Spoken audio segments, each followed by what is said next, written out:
bisimila aw ka jɛmukan kɔnɔna na jɛmukan min n'an b'a fɔ o ma aw miirina n'o ye opinion du peuple juma o juma k'an sigi ni plateau in kan Gani Malien kɔnɔna na yan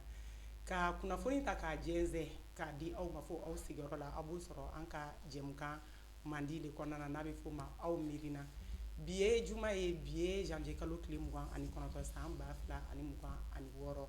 Gani Malien ka plateau sanfɛ a b'a dɔn n'an donna nin jɛmukan in kɔnɔna na an bɛ mɔgɔw de wele ka na mɔgɔ minnu cɛsirilen don jamana kɔnɔ kunnafoni ka se diɲɛ kɔnɔ kunnafoniw ɲinini ma ka na walawala k'aw to aw sigiyɔrɔ la o hukumu kɔnɔna na an b'a fɔ aw y'aw sɔgɔlen to Gani Malien ka bɔlɔlɔ sira bɛɛ lajɛlen na 19 heures wagati aw bɛ nin jɛmukan in sɔrɔ an ka bi maa welelen tɛ maa dogolen bilen tuguni o ye Musa Zan Jara ye ka bɔ Kati Musa Zan Jara n'o fɔra n b'a dɔn k'a fɔ o tɛ kɛ mɔgɔ dogolen ye aw bolo bilen tuguni awa Musa Zan Jara i ni ɲankuma an b'a Aïcha naam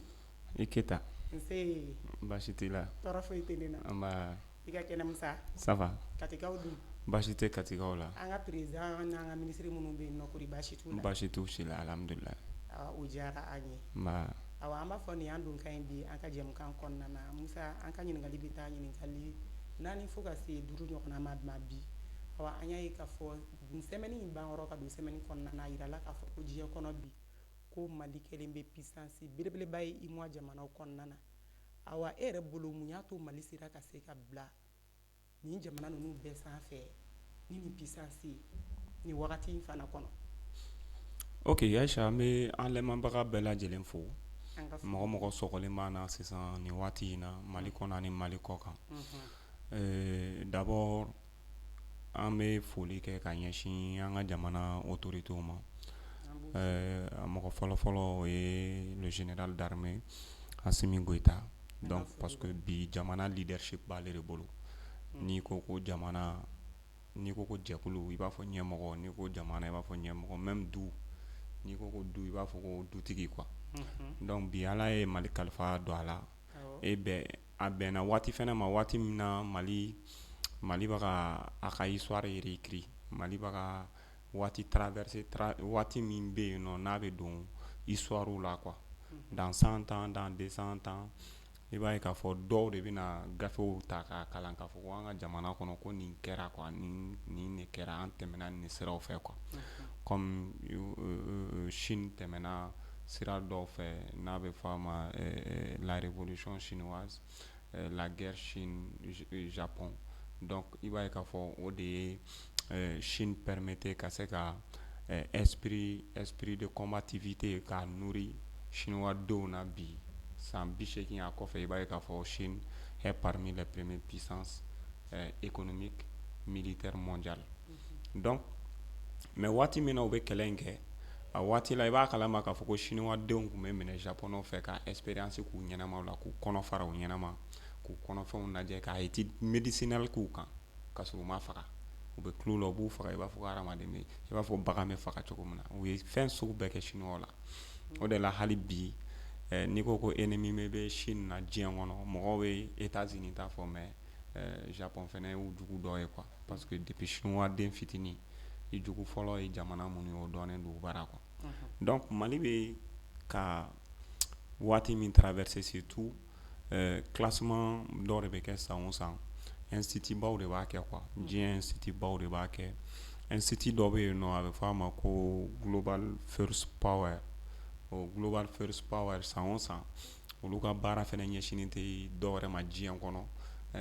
les puissances militaires donc jamanaw ka puissance de feu u ka puissance de feu la i b'a ye u bɛ analyse k'olu de kan donc ka sɔrɔ ka classement kɛ n'i taara balontan na sisan i b'a ye balontan club équipe la san o san i b'a ye FIFA bɛ classement mondial kɛ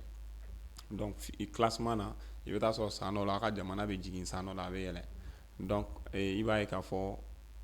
militairement o ɲɔgɔnna de don quoi donc institut badenw de bɛ yen o de la hali i b'a ye k'a fɔ jamanaw ka indice de développement humain c'est comme IDH institut dɔw fana bɛ yen minnu b'olu analyser c'est comme Aïcha ka dunda la i ye joli ye tile kɔnɔ est-ce que ni i bɛ nin hakɛ in dun o sɔrɔ de b'i permet o de b'a permettre k'a fɔ ko Aïcha ye fantan ye o de b'a fɔ ko Aïcha ye faama ye ou bien nin jamana in ye fantan jamana ye nin jamana in ye jamana ye min bɛ voie de développement kan donc Mali bɔra yɔrɔ jan de quoi l'armée malienne vient de loin au de la i b'a ye k'a fɔ classement min kɛra 2026 in na sur le rang mondial diɲɛ kɔnɔ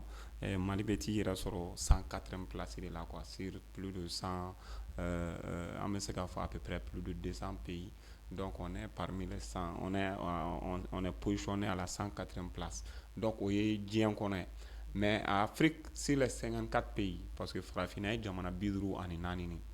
o jamana 54 na Mali bɛ jɔyɔrɔ 17 de la, donc 17e en Afrique. Donc n'i ye Afrique fɛnɛ ta, parce que Afrique fɛnɛ est composée par aussi des sous-régions. C'est comme quand tu prends l'Afrique de l'Ouest, Afrique centrale, Afrique du Nord, Afrique de l'Est, Afrique du Sud. Donc au fɛnɛ bɛ yen. Et en plus, il y a de ces organisations aussi qui composent ces différentes répartitions. Donc, Mali bɛ Afrique de l'Ouest min kɔnɔna na, n'an yɛrɛ b'a fɔ an bɔra tɔn min kɔnɔ n'o ye CEDEAO ye, n'i y'a ta CEDEAO la o jamana 15 an bɔra o de kɔnɔ ka na EAC créé avec les 3 pays Mali, Niger et Burkina. Maintenant CEDEAO ye o jamana 15 la, i b'a ye k'a fɔ Nigeria kelen de bɛ Mali ɲɛ. En termes de puissance militaire aujourd'hui en Méoromina. Bon, ni au fait c'est justifié. C'est justifié parce que Mali, avec ses populations de 22 à 23 millions, ni de Nigeria Tabi, c'est une fédération. D'abord, Nigeria, c'est pas un État unitaire comme Mokoba Don Chokomina. On bara no an Jamana Kelene. Jamana Kele, mais Nigeria, c'est des États qui sont en fédération. C'est comme Jamana ou des Farales,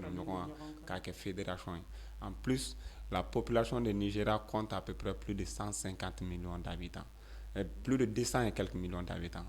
Je me trompe des chiffres. 150, ils ont dépassé ça il y a longtemps. Ou bien, mon million qui me fla konona ne la bien mais romna. Bon, ni Mali d'une population ta, Mali be mon million moukan konona la. Ou bien million qui me fla konona on be million moukan konona ne la. Donc quand tu prends même, parce que d'abord en termes de ressources.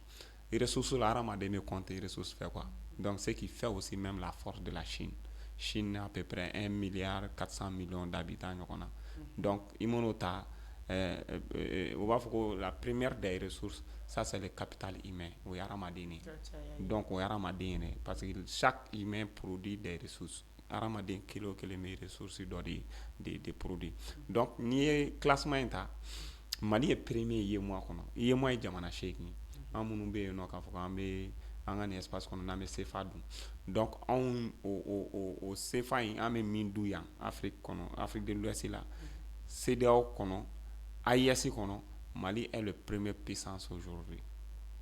Aïcha. Donc n'i ka ɲininkali ta parce que avant de répondre à ta question il faut que les gens comprennent certains aspects o aspect ninnu mu ko de essayer k'o dégager. D'abord, Nigeria, je crois, est deuxième ou troisième en Afrique. Donc, la capacité économique, population. Donc, en termes d'économie, on est malien. En termes de population, on est malien. Donc, on a une force de. Donc, la première puissance africaine est l'Égypte. Et on a titre là avec Sanchamabo. Égypte, parce que l'Égypte, ye jamana fɛnɛ jamana bɛ yen nɔ n'a a bɛ Moyen-Orient de kɛrɛfɛ donc i b'a dɔn olu fɛnɛ ka min y'a to u y'u renforcer parce que c'est un espace où diɲɛ kɛlɛ caman tɛmɛna u da fɛ quoi donc n'i ye entre la guerre Israël-Palestine c'est bɛɛ b'a dɔn k'a fɔ o ye kɛlɛkɔrɔba de diɲɛ kɔnɔ donc olu dun n'olu de nɔrɔlen don ɲɔgɔn na quand tu parles de bande de Gaza kɔnɔna ka se Égypte frontière de bolo ni ɲɔgɔn cɛ donc Égypte ye premier donc n'i ye nin fɛnw ta économiquement a bɛ jate maintenant mun de la i ka ɲininkali kɔnɔ mun de la Mali yɛrɛ sɔrɔ nin position in na et n'i ma fili a tɛ san caman bɔ yɛrɛ san damadɔ an kɔrɔ diɲɛ jamanaw de farala ɲɔgɔn kan ka na dɛmɛ don anw ma quoi en termes de militaire, en termes d'équipement militaire, en termes de personnel militaire, pour que gɛlɛya min binnen don an kan n'o ye gɛlɛya min imposé len don an kan n'o ye terrorisme djihadisme ye ka na anw dɛmɛ ko k'o kɛlɛ malgré tout o diɲɛ jamana fɛn fɛn nana plus de 80 pays min bɛ Mali kɔnɔ différents plus de 81 je crois o jamanadenw de tun bɛ yan nɔ maa 25,000 ni tun ye MINUSMA ta MINUSMA dɔrɔn n'o ye mission des Nations Unies ka carte bleue minnu bɛ fukulan bulalama don olu de MINUSMA ye o ye diɲɛ jamana bɛɛ faralen ɲɔgɔn kan olu yɛrɛ bɛ ni kɛlɛ bɛ Afrique yɛrɛ tɛ diɲɛ jamana bɛɛ normalement Nations Unies ka mission pour la paix o ye olu de u taara u y'a kɛ jamana caman na continent asiatique la même Amérique latine na Nations Unies intervenina a caman kan Mali yɛrɛ participera Nations Unies ka mission caman na que ça soit Darfour que ça soit Libéria que ça soit Centrafrique Mali sɔrɔsiw participera nin bɛɛ la donc hali Haïti Mali sɔrɔsiw tun bɛ taa Haïti Mali policiers tun bɛ taa Haïti la Nations Unies ka cadre kɔnɔna na donc lorsque Mali ye gɛlɛya sɔrɔ Nations Unies sɔrɔsiw nana tu kana san damadɔ kɛ ils ont fait 9 ans chez nous san 9 u y'o de kɛ anw bara yan pour que o bɛ se ka fɛn maintenant Barkhane fana tun bɛ yan n'o ye Faransi ka force ye n'u tun y'a yɛlɛma ka kɛ opération Serval de tun don u y'a yɛlɛma ka kɛ Barkhane je crois u bɛ gɛn waati min na u tun ko k'u b'a kɛ Takuba ye donc ka fara G5 Sahel fana kan n'o tun ye CEDEAO yɛrɛ ka hakilina tun ye n'o ye Sahel jamana minnu bɛ yen nɔ Mauritanie Mali ka fara Tchad ni fɛn ninnu kan Niger ninnu kan olu ka sɔrɔsi dɔw di pour que ka se ka na Mali dɛmɛ ni tun ye ni kɛlɛcɛw bɛɛ fara ɲɔgɔn kan anw bɛ se ka taa fo kɛlɛcɛ 30,000 ɲɔgɔn na parce que MINUSMA dɔrɔn tun bɛ taga 15,000 fo ka se 20,000 ma G5 Sahel tun ye 50,000 fɛn an ka Barkhane mɔgɔ ninnu olu fana tun bɛ taa fo 50,000 la donc ninnu bɛɛ nana anw dɛmɛ yan o ye san caman de kɛ an ka jamana kɔnɔ maintenant n'i ye Mali ka nin positionnement in ta a man ka bali mɔgɔ la quoi a man ka bali mɔgɔ la d'abord Aïcha il faut reconnaître que on dit c'est l'appétit vient en mangeant an m'a tale fɔ c'est comme dumuni nege bɛ na k'i to dumuni de la quoi Mali bɛ kɛlɛ de kɔnɔ depuis 1960 il faut que les gens comprennent que Mali depuis an ka yɛrɛma hɔrɔnya t'a la nous sommes butés à des conflits d'abord en 1963 Mali ka première rébellion déclenchera 1963 donc o rébellion min kun déclenchera a olu kun t'a yɛrɛ duguko yɛrɛma hɔrɔnya kɛlɛ c'est comme k'u ka indépendance kɛlɛ d'u ma Mali a fait face malgré que o waati y'a sɔrɔ an bɔra tubabuw ka mara de kɔnɔ an nana ka armée dɔ de reconstituer ni tun y'a armée yɛrɛ effectif ta a kun man ca donc olu sera ka o ko in kunbɛn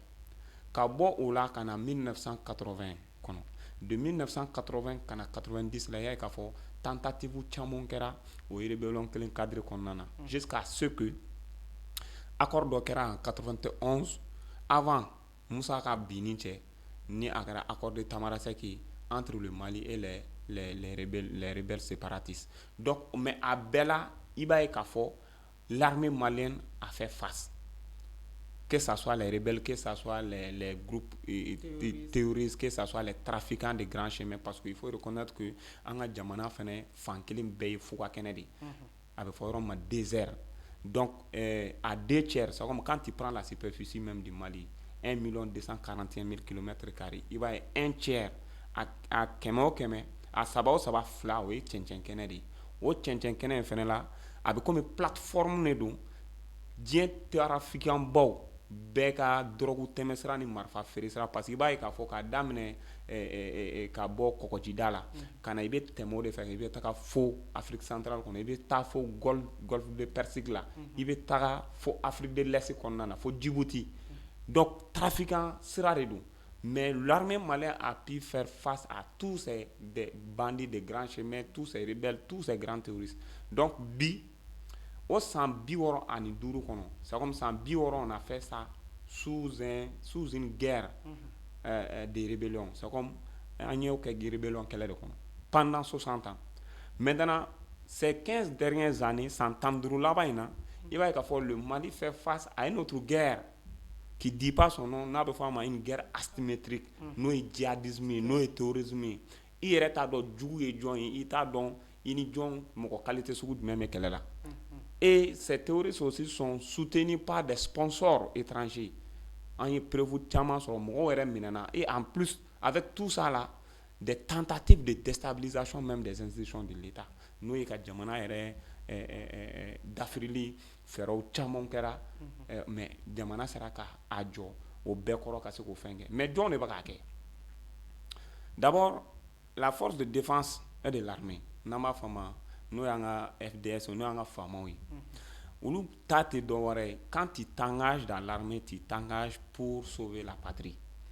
Il veut serment me prêter sous le drapeau, c'est de donner ta vie pour sauver la patrie. Et bien, ni ne dit qu'au Jamana ici. Donc, que tu sois policier, que tu sois gendarme, que tu sois sapeur-pompier, que tu fais partie de la composante de l'armée. Donc, et beau composante min konnana bi a fɔra ko an kun bɛ boli ko fɔlɔ a Mali armée kun bɛ boli ko sɔrɔsiw kun bɛ marifa fili sɔrɔsiw kun bɛ nin kɛ tan k'an tɛ se fo ka dɛmɛ don an ma o dɛmɛ min donna an ma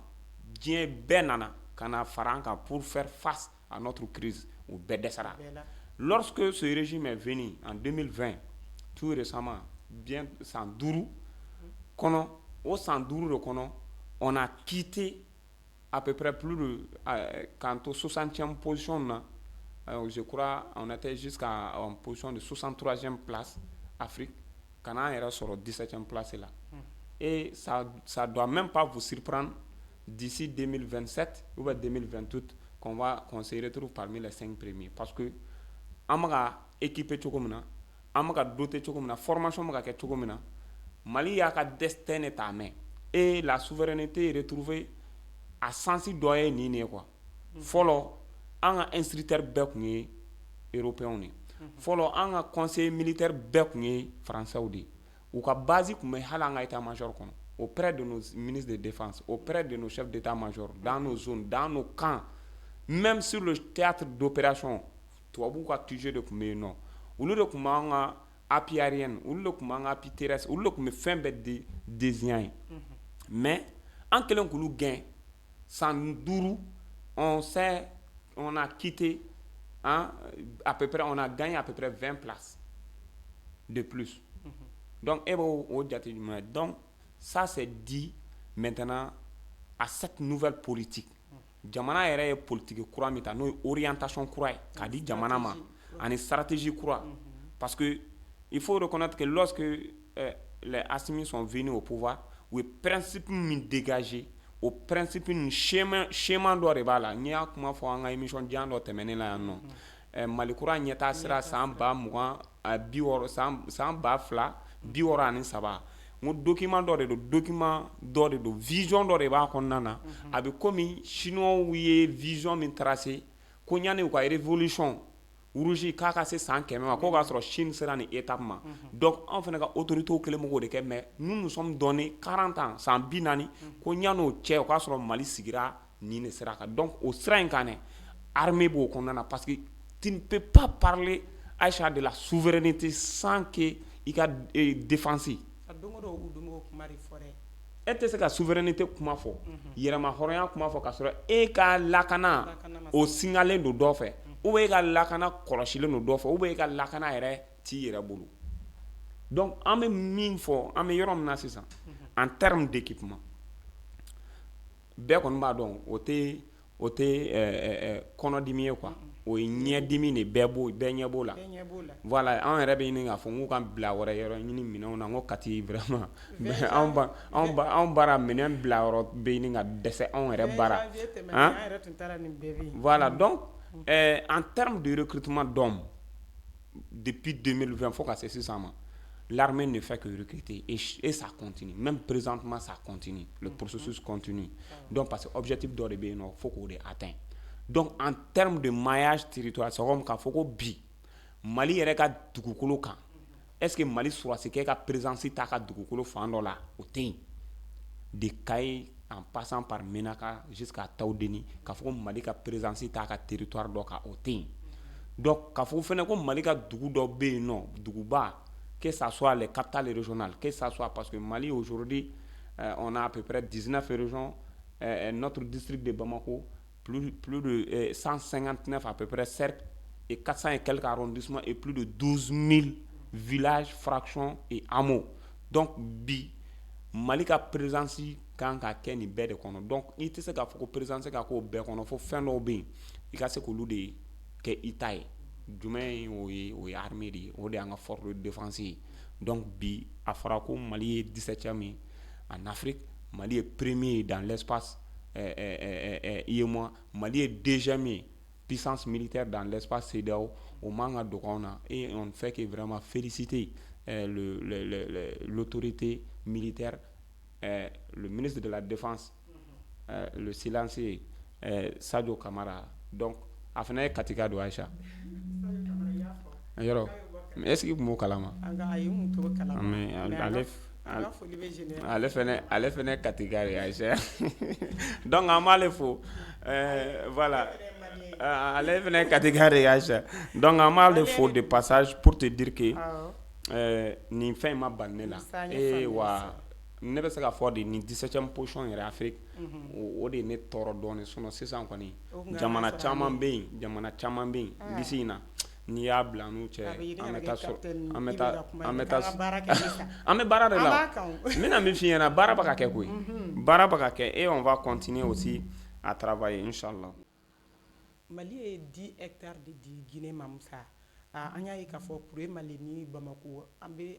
yalima u bɛ fɛ k'a jira diɲɛ mɔgɔ la k'a fɔ ŋununu kuma minnu tun bɛ yen nɔ tile 2 in na tɛmɛlen fo ka taa se an ka président bɔra Guinée ka taa Guinée président sigi la awa an y'a ye k'a fɔ influenceur dɔw yɛrɛ bɛ yen nɔ u y'u da don kuma in kɔnɔna na k'a jira k'a fɔ ko bɛnbaliya bɛ fɛ ka tɛmɛ Mali ni Guinée cɛ n'an tilala ka n'a ye o kɛra dɔrɔn mercredi passé dɔrɔn ko Mali tilala ka 10 hectares bɛɛ di Guinée ma e bɛ mun sɔrɔ ka fɔ o yɔrɔ la sisan nɔ Musa?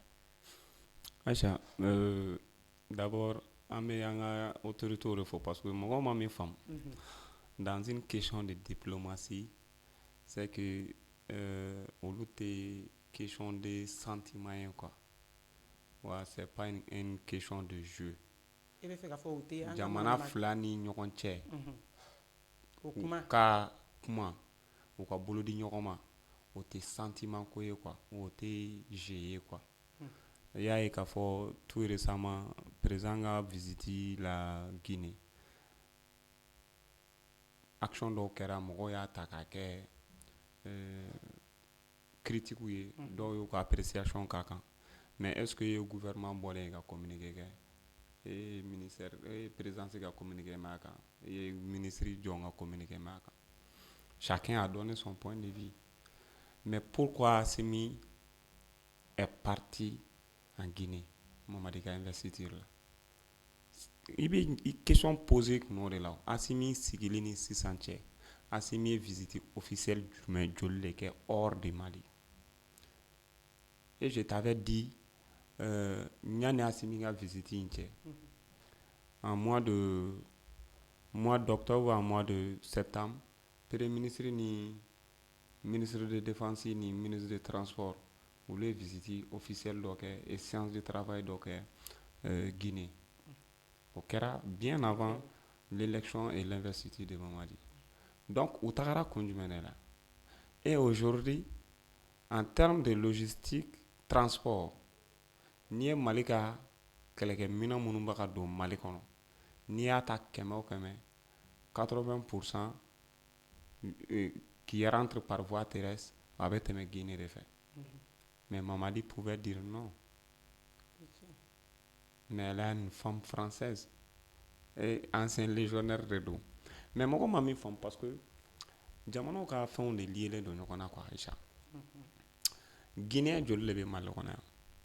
Guinée ka intérêt joli le bɛ Mali kɔnɔ. Mali ka transit min bɛ kɛ Guinée fɛ a bɛ joli le don Guinée ka économie na quoi. Souvent o de bɛ ta.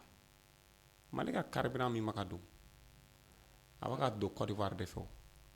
Malgré la tension diplomatique entre le Bamako et Abidjan, mais Malika carburant Mimaka do Bamako à 100% presque à Bebaka do Bi Côte d'Ivoire de fait. Abaka Côte d'Ivoire port de là. Malgré la tension diplomatique. Mais cela ne veut pas dire qu'en termes de partenariat économique, en termes de partenariat stratégique, k'a fɔ k'aw tɛ baara kɛ ɲɔgɔn fɛ même si n'o y'a sɔrɔ tension politique bɛ yen o t'a bali k'a fɔ k'aw bɛ baara kɛ ɲɔgɔn fɛ donc o de yirala mɔgɔw la nin ye k'a fɔ fɛn min bɛ ye ɲɛ la ani acte min bɛ ka kɛ duguma olu tɛ kelen ye donc Mali ni Guinée ka partenariat in fɛnɛ c'est un partenariat ancien c'est comme partenariat kɔrɔ de don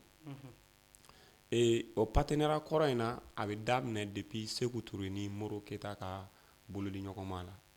o de la hali bɛ Sékou Touré ka propos dɔw ta a b'a fɔ ko n'i ye ko Mali ni Laginɛ kelen i b'a fɔ ko farikolo fila mais dusukun kelen c'est comme farikolo fila jɛlen dusukun kelen na mun na parce que i bɛ taa sɔrɔ en termes géographiques an ka dugukolo frontière de b'an ni ɲɔgɔn cɛ en termes de culture en termes de valeur sociétale i b'a ye k'a fɔ an ka tabiyaw bɛɛ ye kelen a bɛɛ de ye kelen surunyali tɛ ɲɔgɔn na dɛ a bɛɛ de ye kelen quand tu prends tous nos valeurs sociétales an bɛ fɛn fɛn kɛ anw bara yan a mana kɛ furu sira ye a mana kɛ saya sira ye a mana kɛ an ka société yɛrɛ composition adamadenya kɛcogoya a bɛɛ de ye kelen même en termes de langage o de la i b'a ye k'a fɔ empire du Mali ye héritage min to a kɔ o de héritage filɛ nin ye c'est pour cela Mali ni Laginɛ on partage beaucoup d'histoires ensemble quand tu prends l'histoire de Mandé l'histoire de Soundiata Keita l'histoire de Samori Touré tout ça là an bɛ nin bɛɛ de partager an ni ɲɔgɔn cɛ c'est des histoires qui nous lient tubabu de nana différence créer an ni ɲɔgɔn cɛ à travers la séparation des pays n'u ka frontières tilalen sinon nin fɔlɔ nin bɛɛ ye jamana kelen don donc n'i y'a ta Mali ye an ka conseil des ministres laban in na le gouvernement malien on a décidé k'a fɔ ko ka hectare 10 di Laginɛ ma gratuitement fu la a hectare 10 in a bɛna kɛ sababu ye Laginɛ fɛnɛ ka baara minnu bɛ ka kɛ Guinée u bɛ minɛn minnu fɛnɛ transiter ka bɔ Bamako ka don Laginɛ donc a bɛ kɛ i b'a fɔ ko port sec genre dɔ de donc minɛn ninnu bɛ stocker yen a bɛ se ka transiter ka se u ka destination na de façon très simple a kɛra an ka dugu dɔw kɔnɔ an ka commune rurale min na commune min bɛ yen nɔ ani Mali frontière an ka dugu min bɛ yen nɔ n'o y'an ka dugu laban ye an ni Laginɛ cɛ n'an b'a fɔ a ma ko frontière Mali Guinée n'o ye comment on appelle Kuremale Mali Kuremale Guinée bɛ yen donc i b'a ye k'a fɔ o yɔrɔ caman bɛ yen Guinée dugu caman bɛ yen u bɛ n'u approvisionner Mali dugu de la i b'a fɔ Mali fana dugu dɔw bɛ yen u b'u approvisionner Guinée cogo min na donc vice versa i mana an ka kɛrɛfɛ jamana in fɛn fɛn ta c'est comme ça an ka mɔgɔw bɛ yɔrɔ dɔw la n'u banana u bɛ furakɛ CCRF mun na i bɛ taa sɔrɔ a bɛ Côte d'Ivoire dugukolo de kan i bɛ taa sɔrɔ Burkina olu ka mɔgɔ dɔw bɛ n'u banana u bɛ furakɛ dɔgɔtɔrɔso min na a bɛ Mali dugukolo de kan o b'a sɔrɔ Mali ka dɔgɔjɔlaw bɛ taa dɔgɔ jɔ Guinée dɔgɔjɔlaw bɛ na jɔ comme ça donc au lien séculaire min b'an ni ɲɔgɔn cɛ donc pour renforcer ça Mali ye nin i bolo bɔ a ka nin dugukolo in na k'a di et cela nous rappelle Aïcha Moro Keita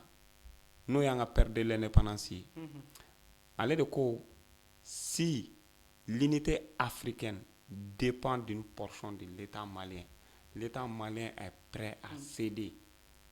cette portion là pour que farafinna ka kɛlɛya bɛ se ka sabati cogo min na donc o de yɔrɔ b'an ka jamana yɛrɛ jɔnjɔn c'est comme i b'a ye k'a fɔ Mali ye jamana min kɛra pionnier ye farafinna bunnakun kan depuis an ka yɛrɛma hɔrɔnya tali la farafinna ka kɛlɛya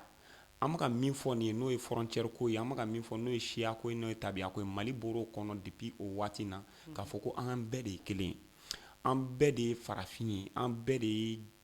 tabiyaw ye an ka tabiyaw ye kelen an ka kuntilinaw ye kelen donc ni o waleya dɔ bɛ ka renforcer à travers ce partenariat parce que mɔgɔw ma min faamu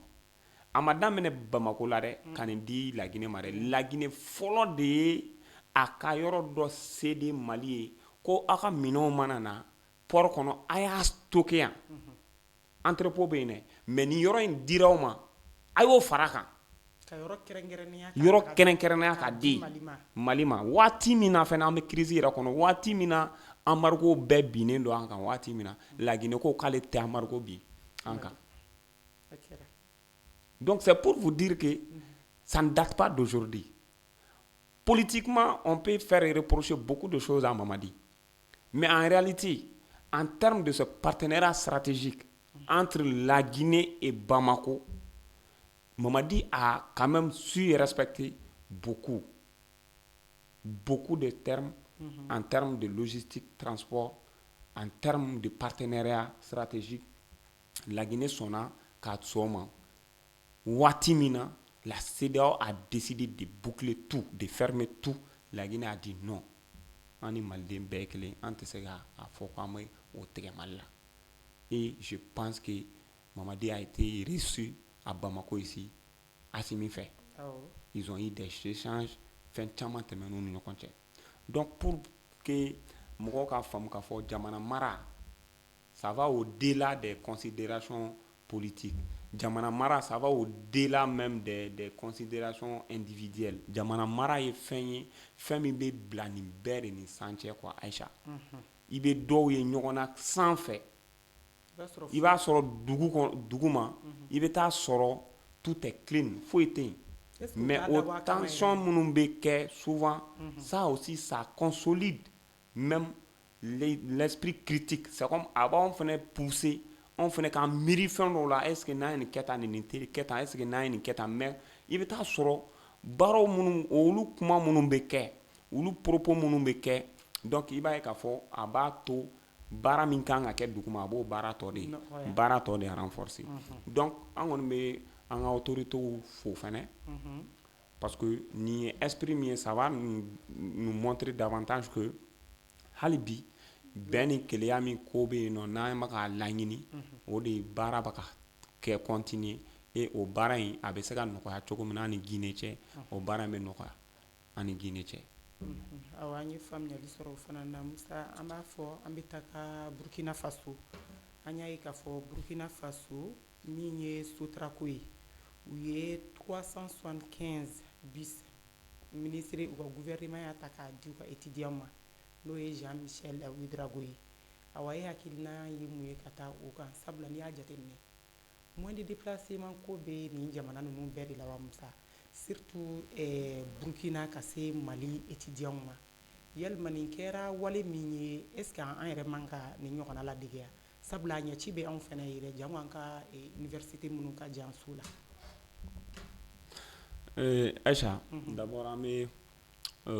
Burkina autorités fo quoi. Particulièrement son excellence le camarade capitaine Ibrahim Traoré. Parce que Aïcha, Ibe c'est le président mais c'est un jeune. Jeune donc quoi. Parce qu'il faut que Mokoka le mot jeune là. Auparavant, ak me fɔ de ko non ko jeune ko ka sigi ko n'aw taamasi fɔlɔ quoi. Tiɲɛ don mais surtout Mali kɔnɔ yan. Et mun de tun bɛ yira n na k'a fɔ ko non ko vous n'êtes pas encore atteint la maturité ko aw hakili ma se fɔlɔ jamana mara ye aw ka expérience ma se jamana mara ye i b'a ye wala o de la ça handicape la jeunesse dans beaucoup de domaines parce que quand on parle seulement des jeunes on va dire que non il faut attendre votre tour sera aw ka tour binana kana na kɔrɔtɔ donc aw ma se fɔlɔ ou bien il te faut 10 ans d'expérience ou il te faut 20 ans d'expérience. Aïcha, personne n'est avec l'expérience. Mɔgɔ si n'a tɛ wolo. F'i tɛgɛ ka don a la. Mɔgɔ si n'a tɛ wolo. N bɛ fɔ k'o de f'i ɲɛna. Mɔgɔ minnu b'a fɔ ko e ka CV la ko f'e ka 10 ans d'expérience kɛ Aïcha. C'est pour te dire que IB nous montre tout le contraire. Surtout mɔgɔw bɛ vision ni fɛn mun ta ka ɲɛsin image min porte jeunesse la quoi. Parce que malgré son jeune âge, il va être fort depuis à nana Burkina kuna changement idéologique comme on va faire comme na révolution progressiste populaire. Donc aye politique de rebla 5 ans. Aka initiative façon même bon qu'on a comme Burkina joli sera. Ni au politique ta initiative gouvernement présidentielle de be o ye ka yɛlɛma don Burkina kalanko de la quoi. O yɛlɛma min bɛ don Burkina kalanko la o tɛ se ka taga ni kalandenw ma lafiya. Kalandenw bɛ lafiya ni jumɛn? Il faut la construction des centres universitaires, il faut la construction des écoles, il faut la construction des instituts, il faut le recrutement des enseignants. A nana d'abord à la priorité qui era mienne, c'était de recruter des enseignants. En plus, la construction des écoles, des universités. Et en plus, il y a qu'à faire moins de déplacements. Parce que, mɔgɔ bɛ yen k'a fɔ anw bara yan nɔ n ye n da maga kuma fɔlɔ an ka thème fɔlɔ kɔnɔna na IDH la indice de développement humain. N'i y'an ka ressources ta i bɛ taa sɔrɔ an ka population an bɛ balo moins de 1000 francs par jour quoi. Sabu mɔgɔ min bɛ 200 dun a da la don o don tile kɔnɔna na i bɛ taa sɔrɔ o ka dɔgɔ.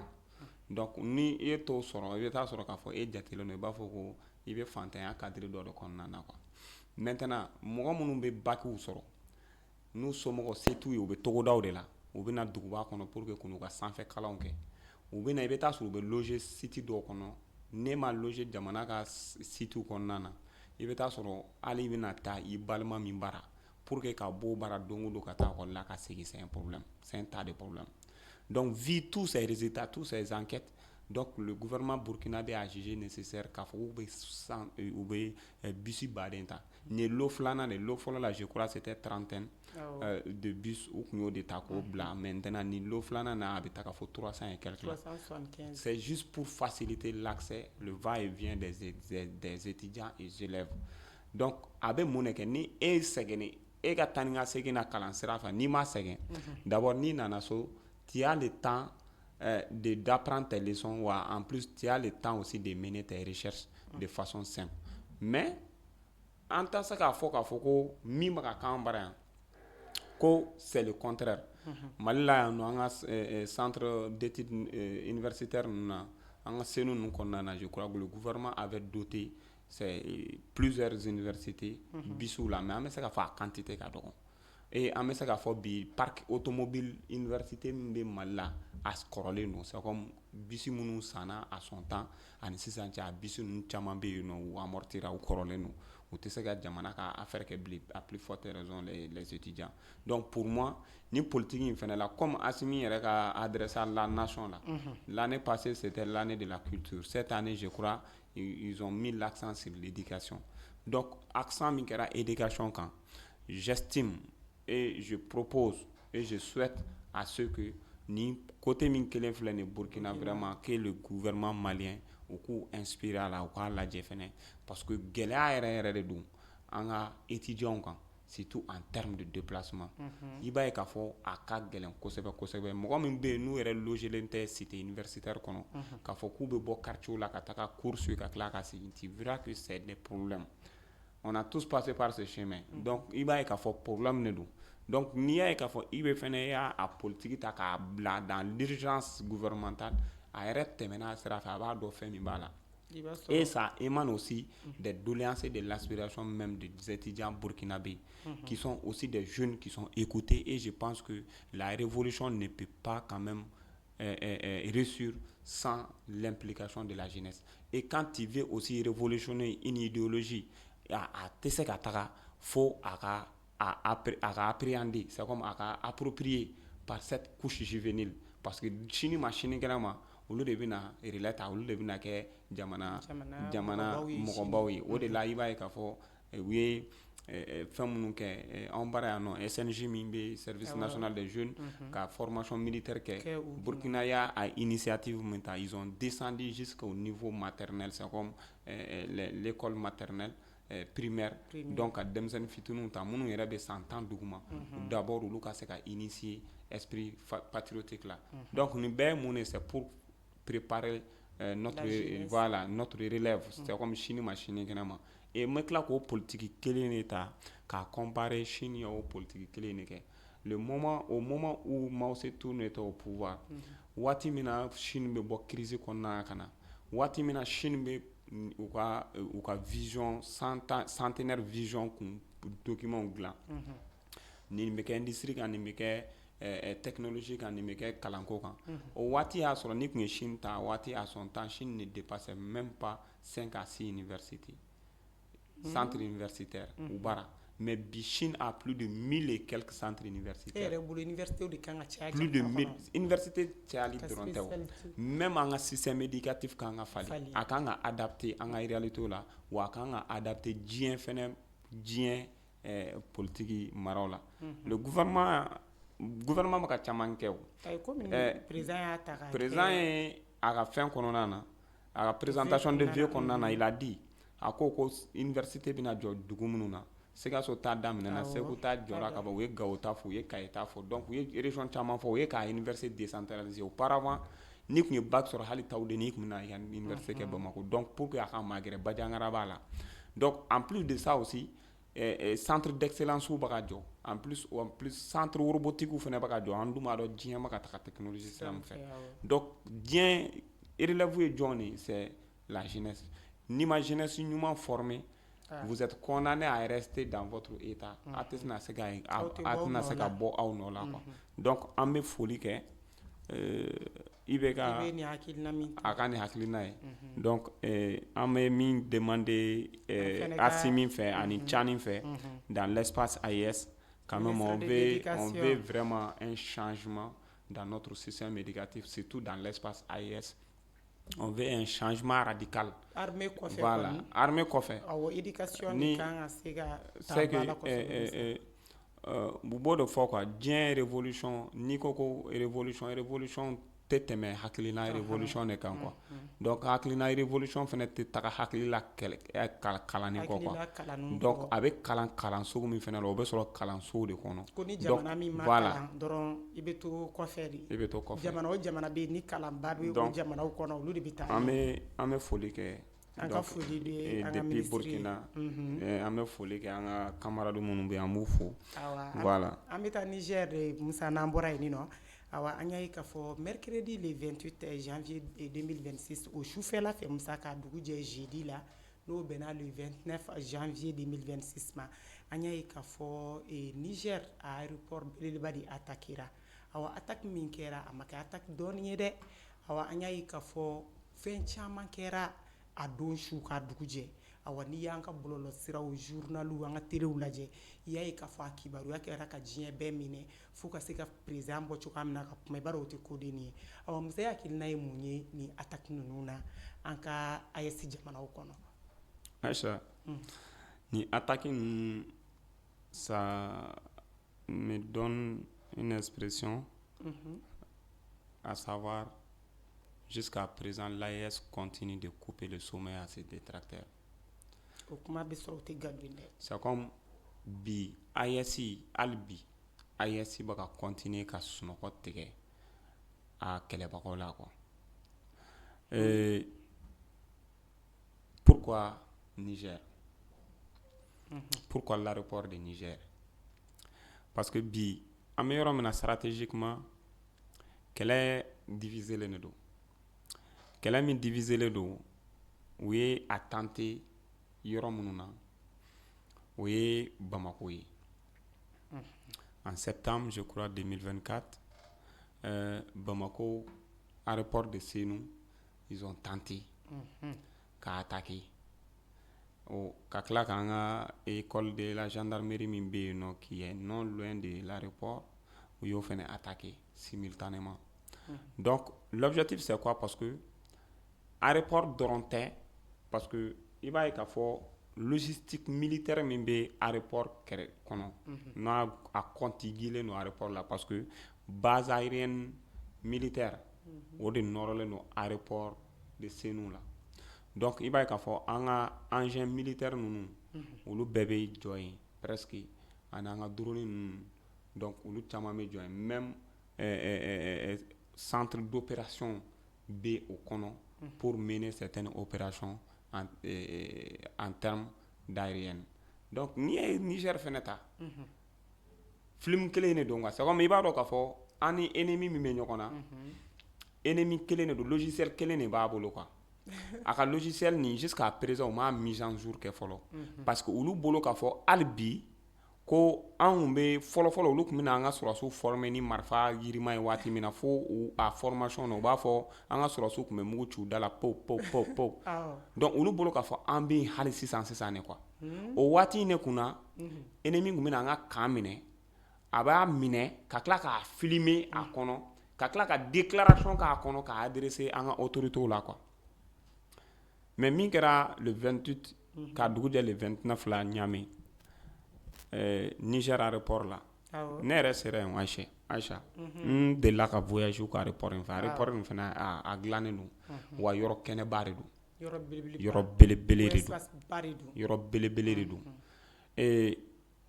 k'a f'i ɲɛna k'a fɔ yɔrɔ in ninnu ye attaque in lancé heure min na ani armée ka réaction i b'a ye k'a fɔ k'ala ma tɛmɛ 20 minutes d'intervalle kan minute 20 d'intervalle pour contrer l'avancée même des terroristes minnu nana yɔrɔ in attaquer et objectif tun ye jumɛn ye parce que l'objectif d'abord c'est de bloquer même le pays avion donta ni bɔta ninnu c'est comme an ka tiɲɛni don kun en termes d'appui aérien ani armée avion militaire minnu bɛ yen ani drone minnu bɛ yen n'u bɛna kɛlɛ kɛ parce que il faut reconnaître que tout récemment Niger s'est doté des drones de dernière génération Niger fana drone san tout récemment donc objectif tɛ dɔwɛrɛ parce que bi armée bɛ ka tiɲɛni min don kun en termes d'appui aérien parce que i ɲɔgɔnna duguma kɛlɛkɛla tɛ k'a sɔrɔ appui aérien fana bɛ aw kunna hali en termes de communication parce que drone ninnu bɛ appui min kɛ drone ninnu bɛ nafa min nadon an kun bi en termes de communication en termes de surveillance territoriale c'est qu'à ka bon kojugu donc quel est l'objectif de l'ennemi c'est juste pour saboter ces engins-là et ce qui coûte à hauteur des milliards donc fɛn min don u b'a essayer k'o de saboter et ils savent que minnu yɛrɛ bɛ na fɛnɛ ils savent très bien que bi force min bɛ Niger k'a fɔ ko olu tɛ se k'a fɔ k'u bɛna u sago sugu dɔ kɛ fɛn na mais l'objectif c'est quoi logistiquement fɛn dɔw de bɛ yen u bɛna pour saboter ces machines là o de la i b'a ye k'a fɔ attaque in kɔnɔ avion min bɛ yen nɔ n'a type ye Aski u sera k'o fila atteint donc u ye tiɲɛni don o avion fila kun donc o tɛmɛnen ka bɔ yen nɔ Niger yɛrɛ kɛlɛkɛcɛw la à peu près mɔgɔ 4 militaire 4 ɲɔgɔn de banana mais u sera ka terroriste 20 ɲɔgɔn o de faga sur place ka ɲɛnama 11 minɛ Aïcha mais n bɛna fɛn min f'i ɲɛna fɛn min bɛ ko in yɛrɛ kɔnɔ mɔgɔw k'a faamu k'a fɔ ko base force unifiée de l'AES o QG bɛ Niamey de o base bɛ Niamey de wa nin ko in na olu jɔyɔrɔ fangaba de bonyana la pour contrer les assaillants. O kɔrɔ ko nafa yira AES la de. Nafa yira mais Aïcha mɔgɔ bɛ AES nafa ko fɔ jamana kuntigi ne ma fɔ ɲɛna bi de k'a fɔ ko AES bɛ ka sunɔgɔ tigɛ ka bɔ ne mun ɲɛkɔrɔ o kuma Union européenne m'a fɔ k'olu ye AES reconnaître an y'u ɲininka wa mɔgɔ si m'u ɲininka o est ce que mɔgɔ taara f'u ɲɛna k'a kana o reconnaître a y'a reconnaître anw b'an ka baara de la aw yɛrɛ de nana tuguni k'a y'a reconnaître an yɛrɛ hakili t'u la koyi le chien aboie la caravane hakili t'u la wagati min na u bɔra ka nin déclaration la caravane passe an b'a fɔ ten tɔ de quoi donc a bɛ komi nin baara ninnu kɔnɔ waleya dɔ kɛra n'o bɛ Faransi ni Niamey ni ɲɔgɔn cɛ n'o ye affaire Orano ye n'o ye Niger uranium ko ye Niger y'a ka uranium minɛ Faransi la Niger ka Faransi ko k'olu ka uranium kun stockelen bɛ Niger bolo Niger u ka société kɔnɔ ko Niger y'o ta ko k'o feere Niger ko olu ma mɔgɔ ka fɛn soin olu y'u ka ta de ta u b'a feere mɔgɔ min y'u ja en plus i b'a kalama k'a fɔ Niger ye plainte don Faransi kama uranium ko in na parce que Aïcha uranium ye produit chimique c'est comme a bɛ effet chimique min b'a la a man ɲi hadamaden ka santé ma o de la i b'a ye centre nucléaire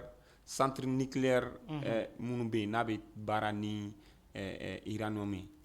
ni uranium de bɛ kɛ k'a alimenter i b'a ye k'a fɔ a bɛ fɛn dɔ de dégager o gaz in o de man ɲi hadamaden ka ɲɛnamaya ma. A dun fɔra ko o maralenw bɛ o a maralen yɛrɛ tɛ dɛ, a jɛnsɛnlen de don dugukolo Niger dugukolo kan ɲi. dugukolo yɔrɔ dɔ la sans protection ani u ka o uranium déchet de l'uranium. I b'a dɔn uranium déchet u ko k'a bɛ san 1000 yirika de kɛ dugukolo kan a tɛ détruire. A tɛ détruire. détruire cogo de b'a la Aïcha, o détruire cogo minnu b'a la dɛ, i b'a ye k'a fɔ Faransi m'o si kelen wa en plus o déchet uranium déchet bɛ barikon kɔnɔ k'o fili cɛncɛn kan, o fililen bɛ cɛncɛnw kan yen. Cɛncɛn fugaw kɔnɔna na cɛncɛn fugaw kɔnɔ yen. Wa hadamadenw bɛ yaala ka fɛnw ta olu cɛla yen parce que dugu minnu don dugu fɛnw ninnu. Fɔ Faransi tun bɛ ka Niger détruire. I ma a ɲuman bɛ cɛ ka taa olu baara ka taa courant minɛ k'a kɛ bombe ye k'a kɛ marifa k'a kɛ ka fɛnw kɛ produit chimique k'a kɛ hali dɔgɔtɔrɔ baaraw bɛ kɛ ni uranium produit uranium ye. Mais o de ka dɛsɛlen bɛ ka bɔ Niger. Pour te dire nin ko in bɛɛ kɛ kun ye mun ye, c'est pour casser l'élan de l'AES. C'est pour montrer révolter la population contre leurs autorités. K'a yira dɔrɔn k'a fɔ aw de ta k'a fɔ ko armée monte en puissance mais munna ni banbagaci ninnu bɛ se ka na ko kana don an ka fɛn kɔnɔ. Même Mali la yan an ka aéroport attaqué la yan maliyɛnw sɔnna ka o fɔ. Et alors que olu bɛ ɲinɛ k'a fɔ ko olu yɛrɛ bɛ ka olu ye Faransi jɔn minnu ye olu bɛ ka ɲinɛ Faransi min t'a kɔ Bataclan Faransi o attaquera. O tɛ hali san 10 ko bɔ. Terroristes ye Faransi attaqué en plein cœur de Paris. O kɛra siɲɛ joli? Attaque terroriste joli kɛra yen? États-Unis attaque terroriste joli kɛra yen? États-Unis. Donc pour dire que jamana ka puissance to jamana ka puissance anw bɛ kɛlɛ min na o de la a bɛ fɔ ko guerre asymétrique. Aïcha o de la i b'a ye k'a fɔ e ni jugu min bɛ ɲɔgɔn na e yɛrɛ t'a dɔn jugu qualité min don. Anw bɛ ka jugu ɲini de. An bɛ ka jugu ɲini nin. N'o y'a sɔrɔ k'a fɔ ko jugu kelen bɛ k'i yɛrɛ yira k'an filɛ nin daga in kɔnɔ. Aïcha san b'a sɔrɔ a film tɔ bɛ yan minnu tun bɛ k'u yɛrɛ nɛgɛ chaque le 6 avril n'u tun b'u ka drapeau ta ka défilé kɛ avril kalo tile 6 tile 6 région in yɛrɛ tɔgɔ yɔrɔ in tɔgɔ Azawad ko défilé d'indépendance a bɛ cogo di de. An yɛrɛ hakili t'o mɔgɔw la bilen tugu taara min ni. Aïcha ne yɛrɛ kɔni drapeau in yɛrɛ kun couleur de mais i m'a ye fɔlɔ o tun b'o fɛn kɛ parce que ko ni yiriba binna ko baw bɛ yala la baw bɛ yala la donc olu ye fɛnw de pour montrer que quand l'état est faible bɛɛ b'i sago kɛ il faut que l'état soit fort Aïcha il faut que l'état soit fort jamana ye jamana de quoi il faut que jamana k'a ka jamana donc Niger u y'o de yira et a ma hali mɛn kɛlɛ kɛra u ye fagataw faga ka ɲɛnamaw minɛ wa ko in bɛɛ kɔnɔ ko kelen b'a kɔnɔ il faut que mɔgɔw k'o dɔn français kelen yera assaillant la quoi.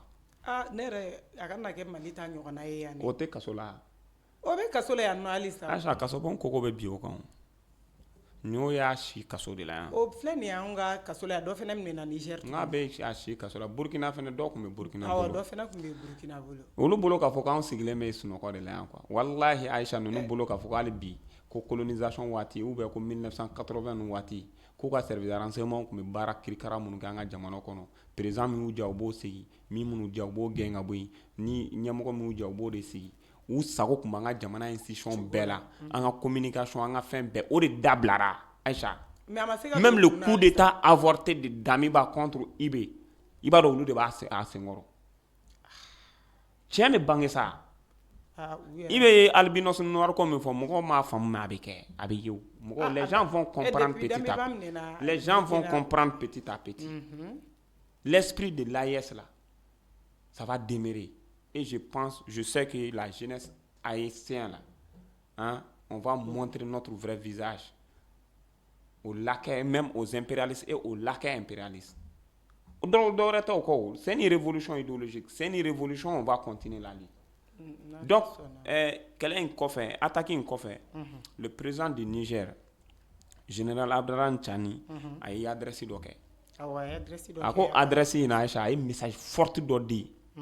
o message in message gɛlɛn don wa a ye message in adressé spécifiquement jamana ɲɛmɔgɔ dɔw de la a ye jamana ɲɛmɔgɔ jumɛn ta a tɔgɔ ma fɔlɔ o ye Benin a ye Benin président ta a tɔgɔ ma Patrice Talon oui. a ko a ka tubabukan kɔnɔ a m'a fɔ k'a gɛlɛya a ko k'a bɛna message min adresse la k'u ye dɔ kɛ kule ci la ten ils ont beaucoup aboyé i b'a fɔ ni wulu bɛ wo ci wo k'u ye dɔ kɛ kule ci la ten qu'il est temps que k'u sigi sa ko k'olu lamɛn les maîtres maintenant du moment o ye olu de les présidents de l'AES c'est eux qui sont maintenant les leaders même de l'Afrique maintenant c'est eux qui donnent les directives aux autres présidents k'u sigi k'olu lamɛn qu'ils ont assez aboyé ils ont assez fait donc il est temps qu'ils écoutent a y'a adressé Patrice Talon na a y'a adressé Alassane Dramane Ouattara la k'a adressé musokɔrɔba ka cɛnin tɔgɔ Emmanuel Macron voilà musokɔrɔba denkɛnin tɔgɔ Macron donc pour te dire que fɛn fɛn bɛ fɛn sen kɔrɔ a bɛɛ dɔnnen don quoi wo bɛ ka tentative fɛn fɛn kɛ a bɛɛ bɛ ka déjouer quoi o de la n y'a fɔ n ka kuma kɔnɔ l'AES continue à couper le sommet à ses détracteurs c'est pour cela u bɛ ka fɛɛrɛ o fɛɛrɛ tigɛ contre le Mali citerne ko a bɛ cogo di Aïcha est-ce que u ma sɛgɛn essence ko bɛ cogo di ils pensaient qu'ils pouvaient faire chuter les régimes à cause de ces crises de carburant mais Maliens y'a faamu les Maliens sont en avance d'eux et Burkina y'o de fɔ i bɛ o de fɔ bi jamana o jamana bɛ yen ni m'i renforcer ni m'i préparer tu risques de disparaître sur la carte i bɛ y'a fɔ sommet la dɛ donc o de la ne b'a fɔ an ka président ninnu filɛ c'est des visionnaires parce que u ye kuma dɔw fɔ waati min na fanga dafirila o san kelen kɔnɔ a n'u ye stratégie min ta i b'a ye k'a fɔ u ye kuma dɔw fɔ c'est maintenant que les gens commencent à comprendre le sens de leurs propos mais o fana bɛnnen don président na un président ne doit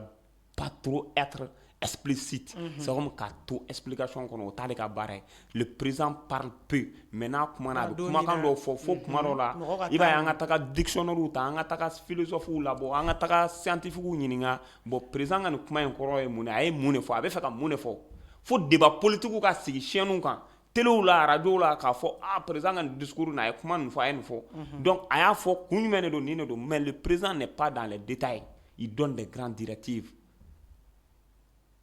C'est à nous maintenant, les autres leaders, de défendre, de décortiquer, de donner, de contenir.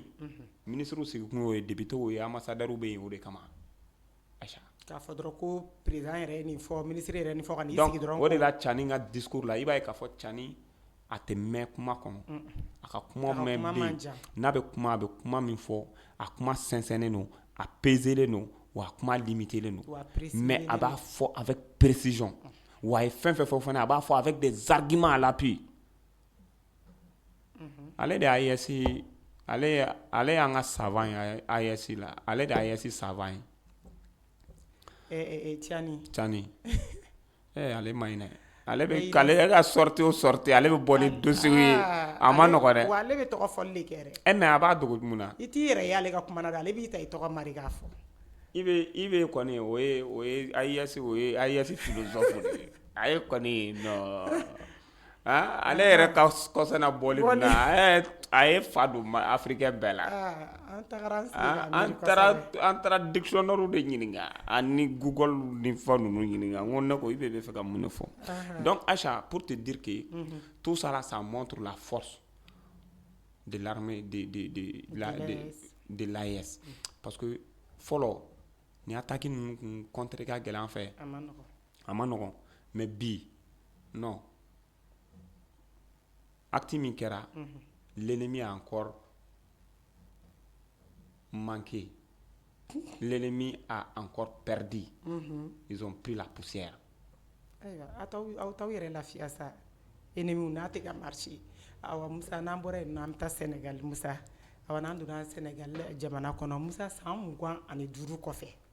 san 25 kɔfɛ Sénégal bɛ fɛ ka n'a tɛgɛ di ɲɔgɔn ma kɛ Mali ma min ye an ka terrain sira min tun bɛ yen ni a tun bɛ Mali ni Sénégal ni ɲɔgɔn cɛ ni a jɔra ko walasa k'a lawuli ko ka se ka kɛ jamana fila bɛɛ ka ɲɛta an'u ka sɔrɔ sira ma awa e hakilina ye mun y'o la d'abord il faut reconnaître que aucun pays ne peut se développer sans des infrastructures adéquates fango de bila hakili la jamana si tɛ se ka développer diɲɛ kɔnɔ ka sɔrɔ infrastructure ɲɛnamaw t'i bolo et parmi les infrastructures sira y'a belebeleba de ye quoi Aïcha ne ka misalaw bɛ ta Chine kan parce que Chine ye leçon de ye quoi Chine ye master class de y'an bolo quoi master class min bɛ Musa bolo Chine kan parce que il faut k'a k'an se Mali kɔnɔ pour te dire i b'a dɔn ni san 20 laban in kɔnɔ Chine ye gitɔrɔn sira min dilan Chine diɲɛ bɛɛ faralen ɲɔgɔn kan a m'a dilan sira Chine ye sira min dilan Musa et pourtant sira de fɛnɛ dun bɛ jamana kɛ jamana ye Aïcha ko Chine ka dugu fɛn fɛn tun bɛ yen k'i tun bɛ heure 2 k'a kan yɔrɔ min bara i bɛ heure ne yɛrɛ bɔra voyage dɔ la ka bɔ Bamakɔ ka taa Kayi Aïcha ne bɔra yan a don 4 heures du matin car la ne donna Kayi 23 heures de Aïcha o dugusɛjɛ 23 heures ne bɔra Kayi Bamako yan nɔ 4 heures du matin ka don Kayi 23 heures tiɲɛna o heure joli i sigilen a kɛra jamana wɛrɛ taga ye kilo 600 ani dɔɔni n'i ko k'i bɛ bɔ Bamako ka taa Gawo i t'o kɛ heure ye o ye tile de ye i bɛ tile joli k'a kan a ma nɔgɔn n'i ko k'i bɛ bɔ Bamako ka taga Sénégal parce que Kayi fɛnɛ bɛ tɛmɛ Kayi la ka taa Sénégal le fana n'i ko i bɛ bɔ Bamako ka taa Mopti kilo 600 ani dɔɔni du matin jusqu'au petit soir donc Aïcha non i b'a dɔn mais pour te dire que olu 600 kilomètres min filɛ dɛ ka bɔ Kayi dɛ ka na Bamako chinois bɛ na bɔ Kayi don o don ka na baara kɛ Bamako ka segin ka taa Kayi n'i bɛ Chine u b'o kilométrage kɛ u bɛna baara kɛ ka segin don o don e b'o kɛ min na métro u ka terrain telimani dɔ bɛ yen tan i b'a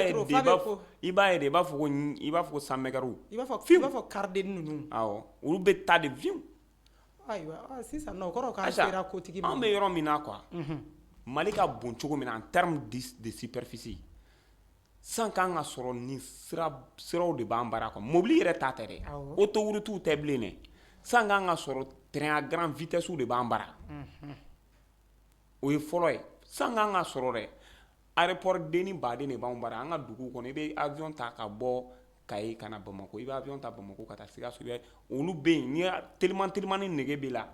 ni sumalenni fɛnɛ ɲuman nege b'i la i bɛ t'o la parce que munna sira bɛ se ka fɛn développer jamana développer i ɲɛ bɛ Bamako ni Segu la cogo min na n'o y'a sɔrɔ k'a fɔ ko infrastructure ɲɛnama b'an bolo Segu k'a bɛna baara kɛ Bamako don o don ka se ka taa Segu avec des trains à grande vitesse maintenant anw ta ye min ye parce que il faut voir comment ça coûte à l'État en termes même de lourdeur des actions administratives hali tuma dɔw la pour que i ka papier dɔ ka bɔ nin région na ka se nin région na c'est un problème hali perte de don jamana ko économiquement donc ni initiative na je pense que k'a fɔ ni projet kura tɛ dɛ pour te dire que nin tɛ projet kura ye depuis bien avant ka Macky Sall to yen je crois a kuma wulila tentative dɔw yɛrɛ kɛra pour la rénovation o ye Mali gouvernement yɛrɛ kun ka fɛn ye pour la rénovation de voies ferrées n bɛ foli yɛrɛ kɛ yan nɔ an yɛrɛ ka président n'o kun y'an ka collectif Sirako porte-parole n'o ye général Issa Jawara ye an ka analyse géopolitique géostratégique n'a yɛrɛ bɛ émission kɛ Gandi Malien plateau kan yan ale yɛrɛ y'a kɛlɛ kɛ ale yɛrɛ kun y'a collectif porte-parole ye mais Musa ko wagati dɔ kun kɛra terrain tun wulila yan ni Kayi ni ɲɔgɔn cɛ terrain wulila o Gandi Siribe yɛrɛ donna terrain kɔnɔ ka taa terrain wulila mais min kɛra problème parce que il faut reconnaître que samiya min dar'a kan a san hivernage san baw de nana parce que infrastructure min b'an bara c'est des infrastructures vieillantes i b'a dɔn k'a fɔ Aïcha u kɔrɔlen don a dɔw bɛ yen u jɔra depuis colonisation waati depuis tubabu taara i da la dɔrɔn n'i ye terrain siraw yɛrɛ i t'a ni depuis tubabu tile waati a jɔra tellement que a tiɲɛna mais Aïcha ko wɛrɛ bɛ ko in kɔnɔ parce que il faut reconnaître que ni terrain wulila a bɛ secteur dɔw bɛ yen nɔ a b'olu casser parce que terrain ye transport min ye n'a wulila a bɛ se ka jouer secteur dɔ kan mais a ka wuli i bɛ taa sɔrɔ o secteur ninnu fana b'a ye menace ma olu ma ne bolo jamana en tant que l'État jamana de kan ka possibilité dɔ lajɛ comment est-ce que a bɛ se ka wuli est-ce que jamana kelen fanga bɛ se k'a wuli wa ni jamana kelen tɛ se est-ce que société min dun n'a bɛ k'a kɛ parce que fɔlɔ société ɲɛnɛmaba de kun don société nationale de kun don a dafirila de par la mauvaise gestion o de kuma tiɲɛ dɔw de y'a mauvaise gestion kɛ dɔw de y'a dun an bɛ ko dɔn waati min na an tun b'a ye ko kita terrain bɛ bɔ kita don o don ka na Bamako ka segin don o don a tun bɛ se Bamako Kati an ka gare la à 10 heures a bɛ bɔ Kati an ka na ye a bɛ segin tuguni Lakansara a bɛ taga Kita mais selon nos enquêtes an ni cɛkɔrɔba dɔw ye baro kɛ n ko m'o fɔ ko Kita terrain falen bɛ na ka na a bɛ segin ou bien a recette wari min bɛ sɔrɔ a la a tɛ se ka gasoil min bɛ kɛ terrain na a tun tɛ se k'a san tellement que a bɛ suɲɛ terrain bɛ fa mais i bɛ taa sɔrɔ wari tige min kan ka ta k'a kɛ i bɛ taa sɔrɔ o tɛ yen même tout récemment n bɛna min f'i ɲɛna tout récemment terrain ka wulili laban min kɛra kɔsan na fo a kɛra fɛn u ye billet dɔw tun ye billet dɔ falsifié f'u y'u minɛ donc imaginez ne bɛ min parce que fɛn dɔ de don i b'a dɔn ko tubabu baara n'a ma ɲɛ k'a fɔ fɛn bɛ yen nɔ secteur dɔw bɛ k'u libéraliser len don quoi il faut que a ye digitalisation yɛrɛ dɔn c'est qu'il faut impliquer aussi des entreprises quoi il faut faire des appels soit ni jamana yɛrɛ tɛ se k'a gérer quoi que jamana k'a kɛ de façon de pouvoir déléguer quoi c'est comme k'a di structure ma mais jamana ka part b'a la a part belebeleba b'a la quoi n'i ye o sugu kɛ sisan hali ni jamana ko bi k'a bɔ Bamako yan ka taga Kayi ka taa Kidali Sénégal safuru la ye k'an ko an kɔkɔ dɔ la n'a wari t'an kun quoi mais ka bɔ Bamako ka na Kita fɔlɔ on peut y réparer ça y refaire ça baara bɛ daminɛ o kan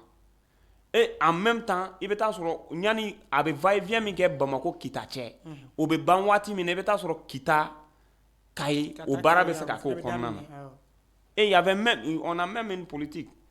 o ye fɛnɛ ka nɛgɛ araye dɔ bɔ ka taga Laginɛ fɛ port pour que an ka minɛn minnu bɛ don port fɛ parce que o fɛnɛ kan ka bɛn Kita de ma je crois